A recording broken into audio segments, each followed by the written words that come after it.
1933.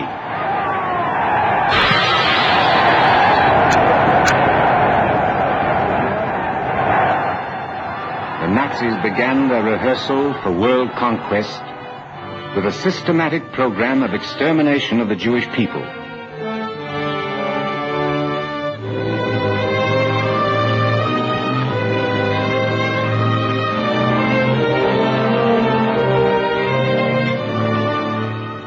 Thousands of innocents perished, unmarked, unknown, in Nazi concentration camps.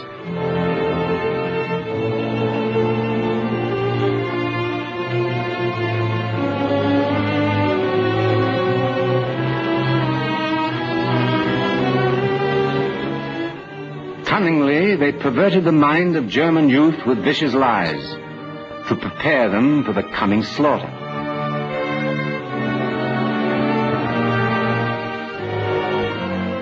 The voice of freedom was snuffed out. Great music by Jewish composers was stilled. Classics of German literature were demolished in a shameful burning of the books. Centuries of culture went up in these flames.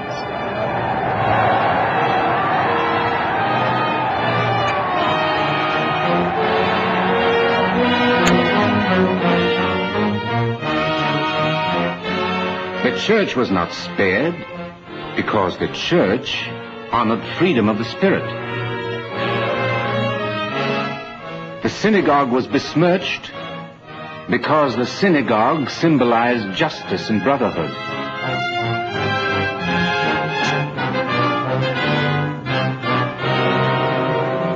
In 1933, Youth Aliyah was created to help Jewish boys and girls to get to Palestine.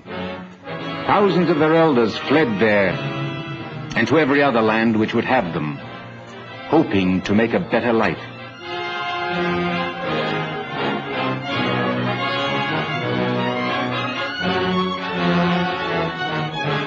But soon, that hope too was shattered.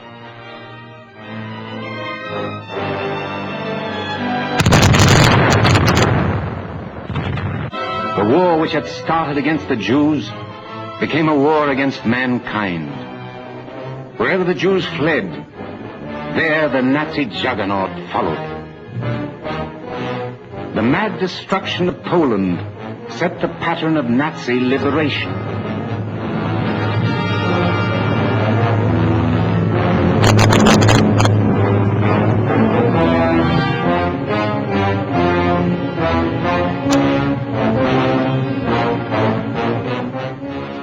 The savage bombing of Warsaw sealed the doom of Europe.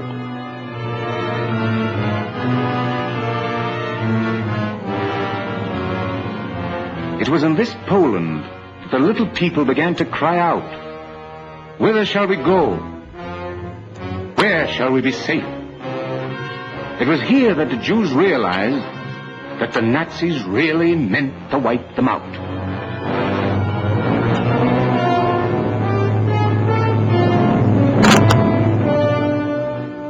Escape did not bring safety. Men, women, and children were hunted down from the air.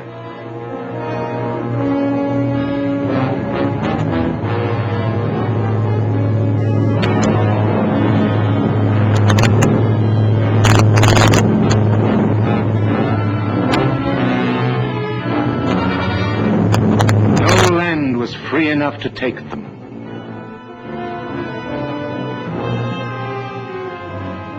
No corner was dark enough to hide them. Jew and Christian alike cowered in the forests outside the big cities, waiting for the Nazi fury to pass.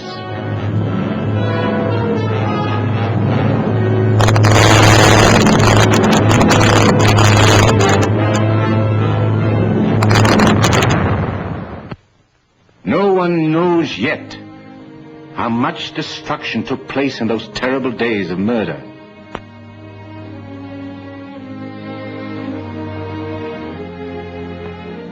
No one will ever know how many were left behind.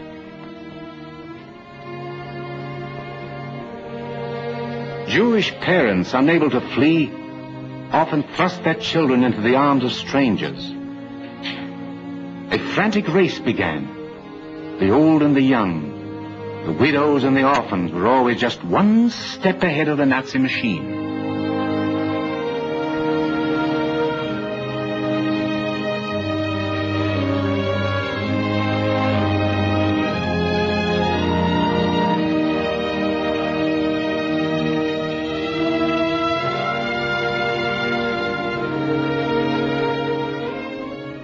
Here is a story of one group of Poles who escaped into Russia and started on a trek which they did not realize was to last 3 long years. Hundreds of Jewish children appeared among them. Season followed season, and still they went on. Many stayed behind in alien fields.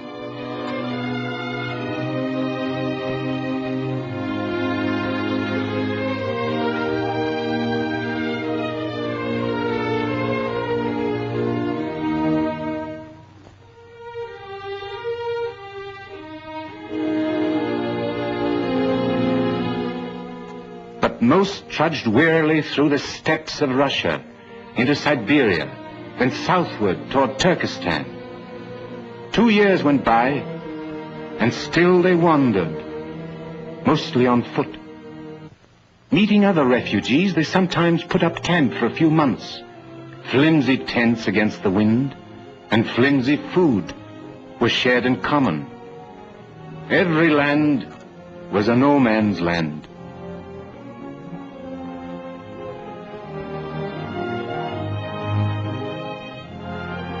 Many children were orphaned en route and taken over by others in the group.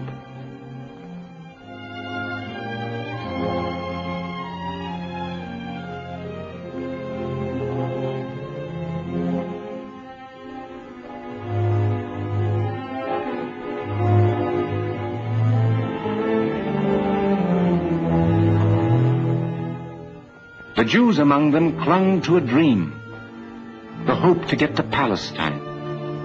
They told their frightened children stories of the Holy Land, of youth Aliyah, and the children listened as to a wondrous tale, forgetting as they heard the cold, the hunger, and the rain.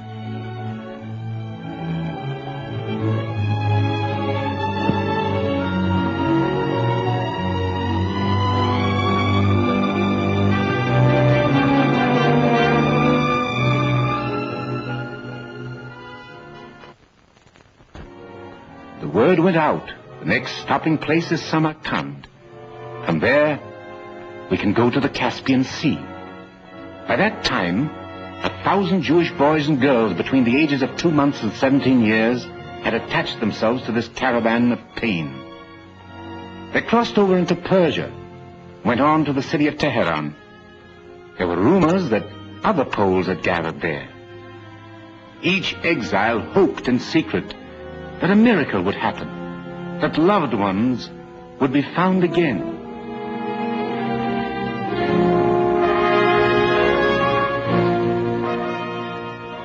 Unbelievable as it may seem, it did happen. Many a wife found her husband. Many a mother found her child. 14,000 Poles there were in all. They have traveled 3 years to get to Tehran. The Jewish agency rushed youth Aliyah workers from Palestine to feed and clothe the children with funds given by the Polish Red Cross and the Joint Distribution Committee. After 4 anxious months, the Jewish children packed their bundles for the last time. As they took the train for this final lap of their journey, the news flashed across the wires. Settlements built with the aid of United Palestine Appeal clamored to receive them. Hadassah cabled funds and guaranteed money for their education and maintenance.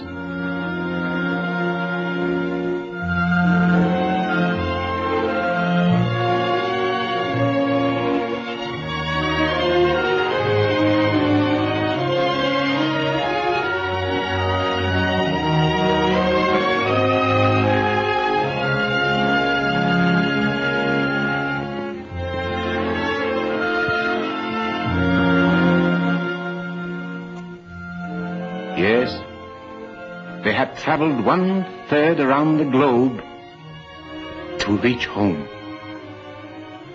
Behind them lay Poland, Eastern Russia, Siberia, Turkestan, and Persia.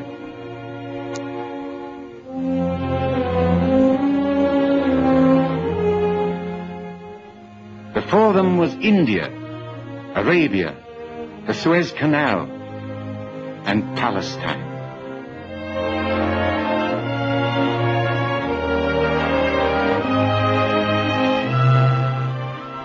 The hope had become the reality. The founder of Hadassah and the head of Youth Aliyah, Henrietta Sold, was now their mother and friend. Youth Aliyah was ready when they came. Places in colonies, private homes, and schools were assigned to them. Orphan babies were sent to the Witzo baby homes. Others were placed with relatives. Religious colonies took some. Workers' cooperatives of the Histadrut took others. Half of the 900 Polish children who came from Tehran were under 14 years of age. The majority had lost their parents.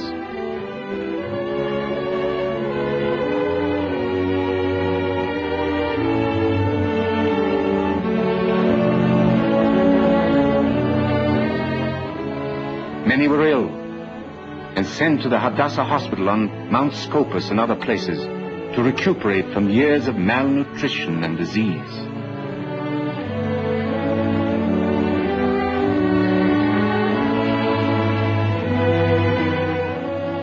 All Palestine pledged itself to teach these pawns of Hitler to laugh again.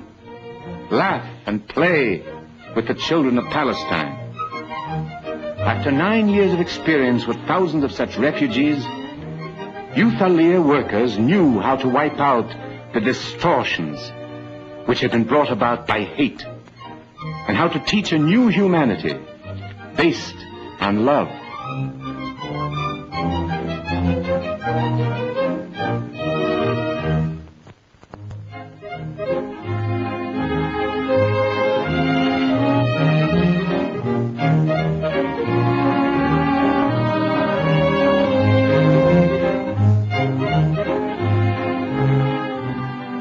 Unlike the first groups of children who came years ago, these latest exiles will have to be taught the simplest rudiments of play, of healthy eating, of self-assurance and trust in their fellow men.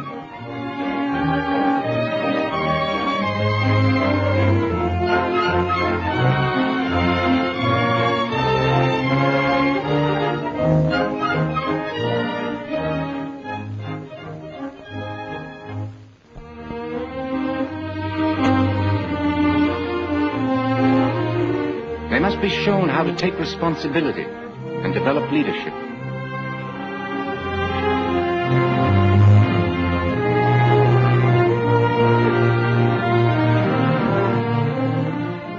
Many will go to school for the first time.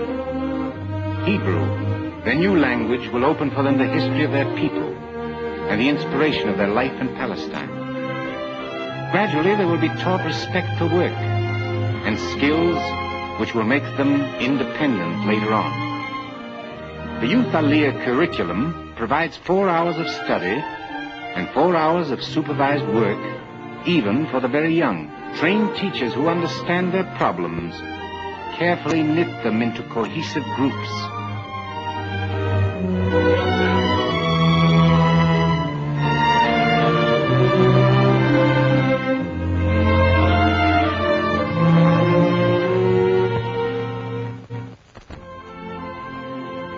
In more than 100 villages, the nearly 10,000 Youth Aliyah children who came in the last 9 years have already been integrated into the sturdy community of Palestine. They have proved that it is possible to graft even the sick and bewildered exile to the healthy roots of a young and hopeful people. In a country at war, they are being given a chance to produce, not only for themselves, but for the Allied fighting men who are based in the Holy Land. They plant and harvest new crops, which are ammunition for the food fronts of the United Nations.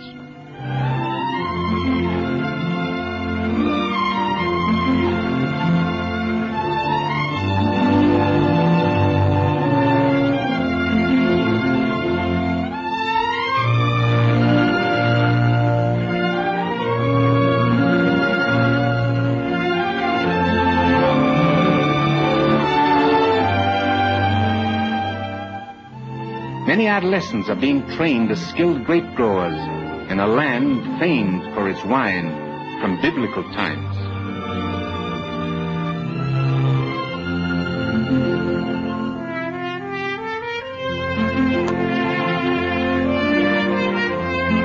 Others, in orange plantations, are learning citriculture, which helps to keep the Middle East army supplied with all-important fruit.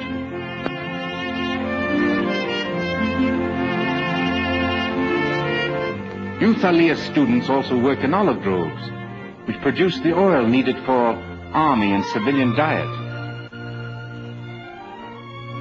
They raise tens of thousands of chickens and the feed required for them.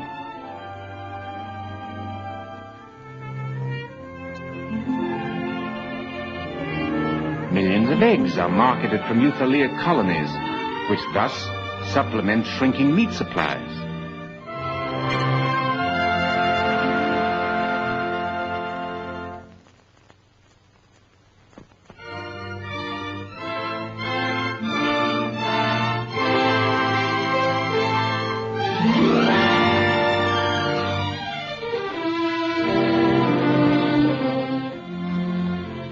In sheep-raising communities, they learn the old art of shepherding.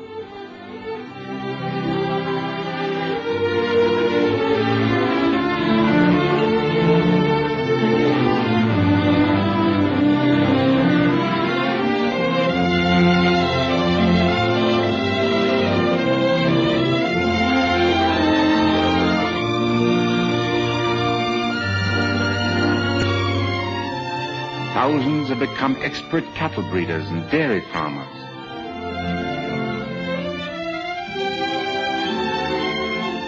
Those who have finished their training have often struck out for themselves and built their own cooperatives to make room for refugee children who will follow them. One such group of graduates chose the shore of the Dead Sea, 1,300 feet below sea level, for their settlement. Previously, Jewish workers had been able only to mine the chemicals of this area. But a Jewish scientist who believed that there was a way to reclaim this salty earth kindled the imagination of the young pioneers.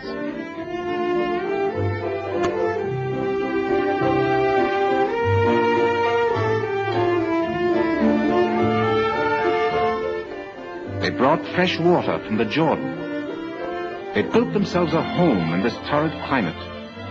This is the cracked, salty earth which challenged their young hands.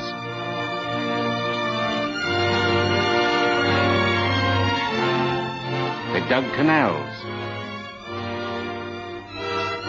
Carefully they released the precious water.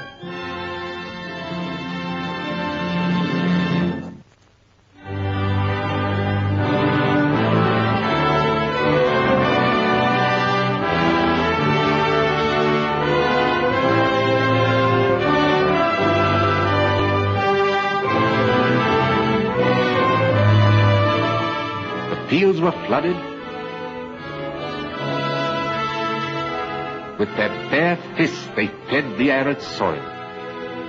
7 times they washed the earth with sweet water. 7 times they drained and washed again. The soil drank greedily. The salt was drained away. The earth was ready for plowing. Gratefully it swelled and gave forth.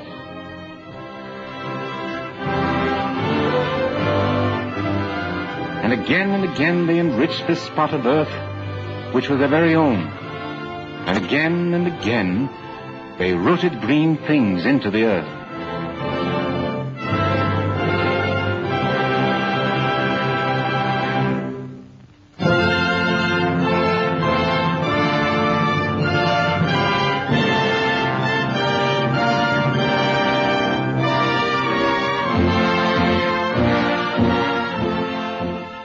The vineyards bloomed, the harvests came, and this is what the salty acres of the Dead Sea returned to the unwanted children of Europe who had found a home.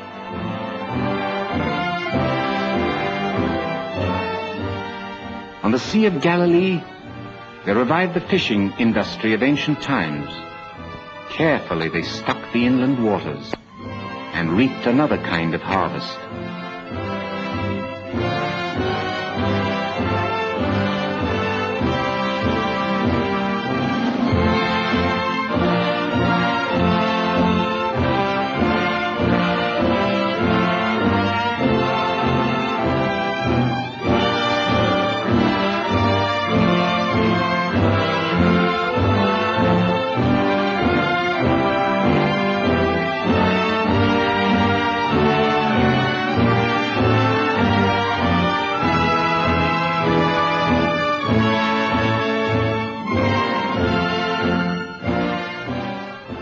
Those who came years ago and many newcomers who had just arrived are being given a chance to prepare for industrial jobs in Palestine's thriving cities, the arsenal for democracy in the Middle East.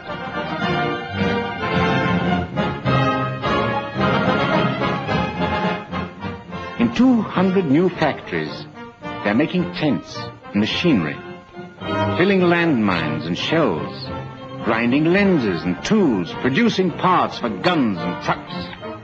A whole generation of once tormented Jewish youth is forging weapons in Palestine with which to give the Nazis an ever-increasing taste of Allied steel.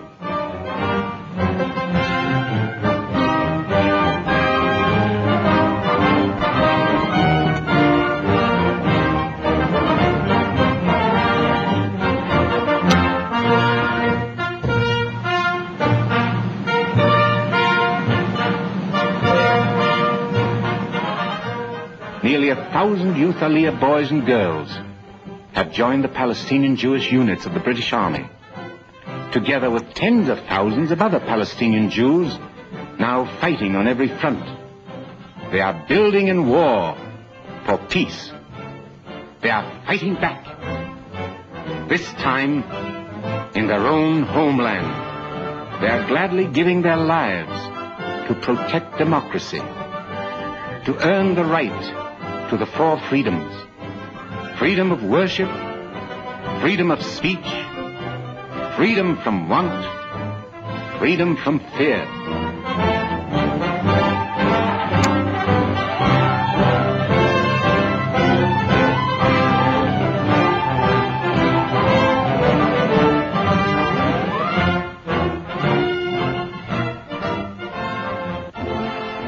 Once, millions of Jews lived in Europe.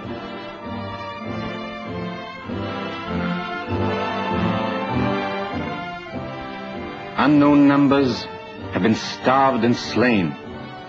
Remember, youth Aliyah has already snatched 10,000 children from the bloody hands of the Nazis, from destruction of the spirit, from concentration camps, from inevitable mass murder. Youth Aliyah has turned death into life. For thousands more who wait, Great Britain has issued certificates to Palestine. Only you, the free men and women of America, can make these certificates passports to freedom, to hope, to democracy, to the right to live again.